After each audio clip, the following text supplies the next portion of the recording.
Knicks riding high, mile high. Go out to Denver and absolutely blow the Nuggets' doors off. Incredible. Career highs all over the place. OG has 40. Jalen Brunson has 17 dimes. We talked about Brunson getting in that. He's the trigger man. And with the new construction of the roster, he has to figure out when to give the rock to who's got it going, and everybody had it going last night. That's why you see him pushing 20 dimes. Everybody. OG Anunoby was catching and shooting. It was unbelievable. I was shocked, bro. It was unbelievable. Yeah, it was one of the best offensive performances I have ever seen from a team in my days of watching the NBA. 56 of 92 from the floor. They were 19 of 36 from three, and they started even hotter than that to start the game. It was a truly unbelievable performance. They out-rebounded plus 10. 45 to 23 assists. They were moving the rock, didn't turn it over. I mean, they got out on the fast break, won that 24 to 8. Talk to me a little bit about this Nuggets game, the offensive explosion. Deuce McBride back in the fold contributed.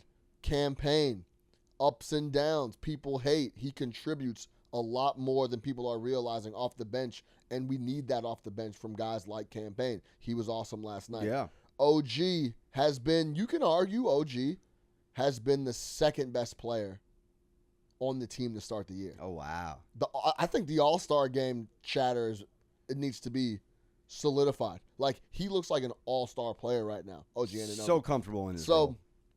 It was just an unbelievable performance last night. Yeah, I mean, this team, you mentioned it off air, first quarter came in, and this is what the Knicks do. And from a betting perspective, the world we live in, they were top 3 and top 4 straight up and against the spread last year off of losses. So typically a Tibbs team off an L comes in dialed in. You saw a little bit of, obviously, as a fan, as a bettor, what you wouldn't want to see against a 3-win club in Utah.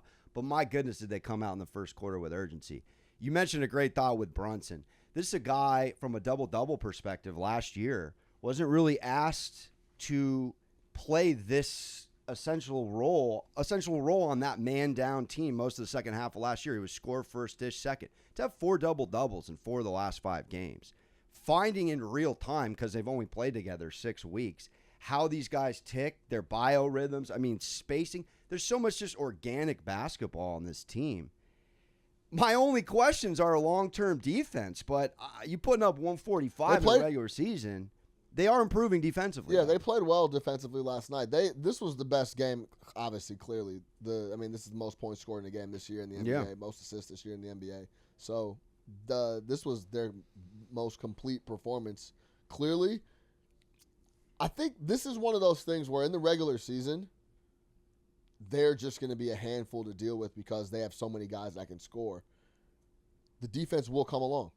Yeah. Tibbs has proven that over and over. That's his track record. He's going to get that side of the rock figured out. And then once Mitch and Precious get back, we are underestimating if we get a healthy Mitch back like he was prior to going down last year. Yeah. He was completely – and I'm not saying this is like the team rushed him back. He was trying to get back to impact and help the playoff run. He wasn't healthy when he came back last year, and he's still impacted. If he take as much time as necessary to get back to get 100% health-wise, he is the perfect guy for Cat and that team defensively to make an impact. I mean, if you look across the league, the best teams in the NBA, every player has a clear solidified role. Mitch is going to come in with a clear, solidified role to impact, defend the rim, and rebound. Cat's clear role right now is to score and score only. Brunson's responsibility right now is to get everybody involved, get everybody good looks. If you look across the league, that's solidified. When the rest of these guys come back in the fold, it's very clear to me that the roles are solidified, and they're going to be able to impact and be very, very good. And I know we're talking about Cat here next. Let's just look at his numbers against some of the best bigs in the game. Last night, outdueled Jokic by a country mile with 30 and 15. Him against the other night, Embiid, and that was more defensively, where Embiid, I think, hit 3 field goals, had a terrible offensive game for his numbers. He puts up 21 and 13, and then that Milwaukee game, 32 and 11 with Giannis on the floor.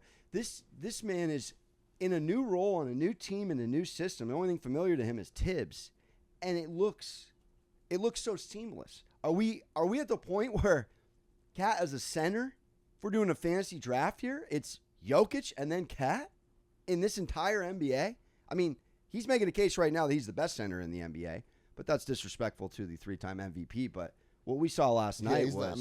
Jokic is the best. Yeah, but I think that whole conversation needs to stop. But I think Jokic, every year we do this. He's the best player in the NBA.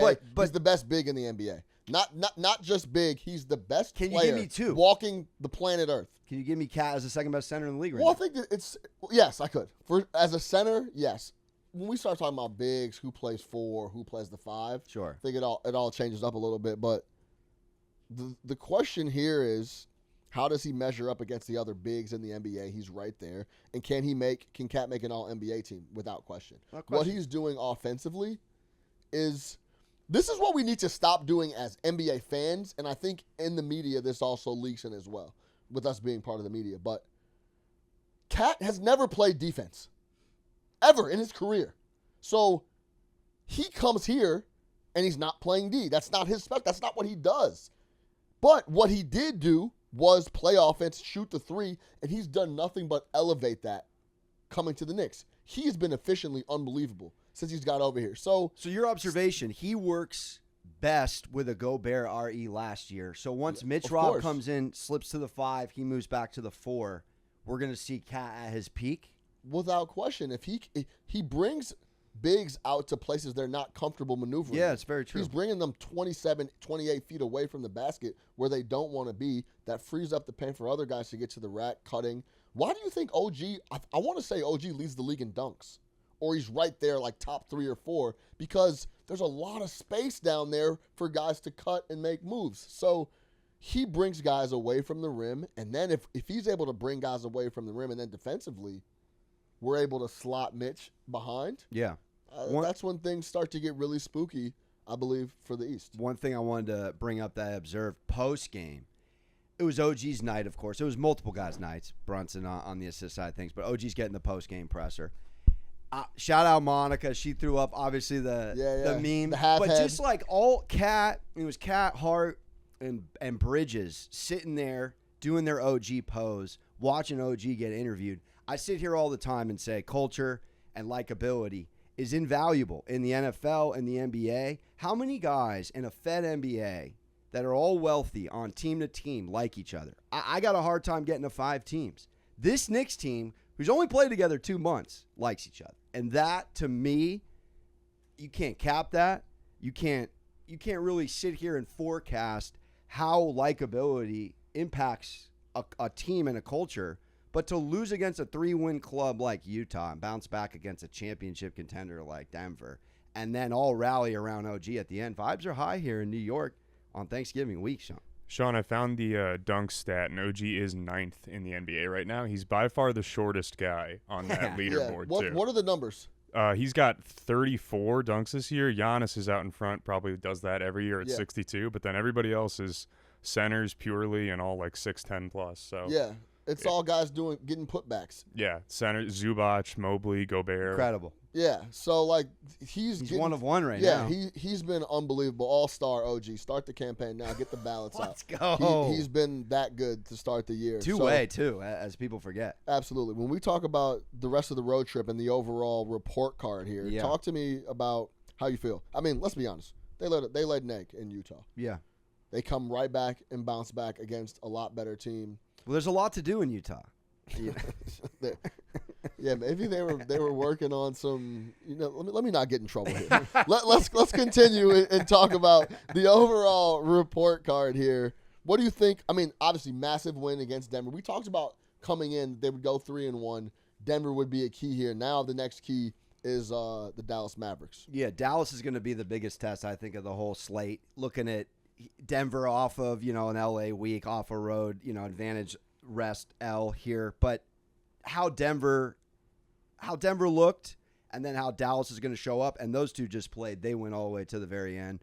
I'm curious to see against, right now Denver's not good defensively. Dallas is in the top 10.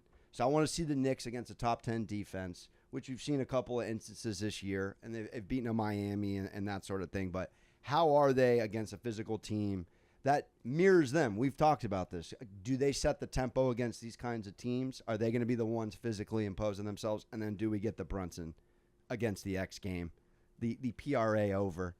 Does he show up? But I'm excited for the Dallas one. But I think they're really meeting our expectations. If they get the Dallas win, overall, I think they exceed on a 5-game road trip our expectations. Yeah, to be a quarter of the way through the season, I think it's starting to come together. Yeah. When did that stretch with the Knicks happen when OG came? That was in January. Very true. 12-2. I'm very confident we're going to see a stretch in January, February, before the All-Star break, where the Knicks run off 15-3 or something like that. Because once it clicks defensively, they got buckets all over the place in the starting 5. To put a button on it, we're top 10 in field goal percentage, top 5 in points. We've been top 2 all year in 3-point percentage. They're now in the top 10 with 3-point makes. And they're the number 1 assist-to-turnover ratio team in the NBA. They take care of the rock. I mean, if you do that from an NFL perspective, who are the top 3 teams in turnover differential in the NFL? Buffalo, Super Bowl bound. Detroit, Super Bowl bound. Baltimore. That's the Knicks in the NBA. Taking care of the rock, not turning it over. Gotta love it. Couple more games left on the road trip. Confident that the Knicks take care of business and continue to roll. Start the campaign. You heard the man. OG.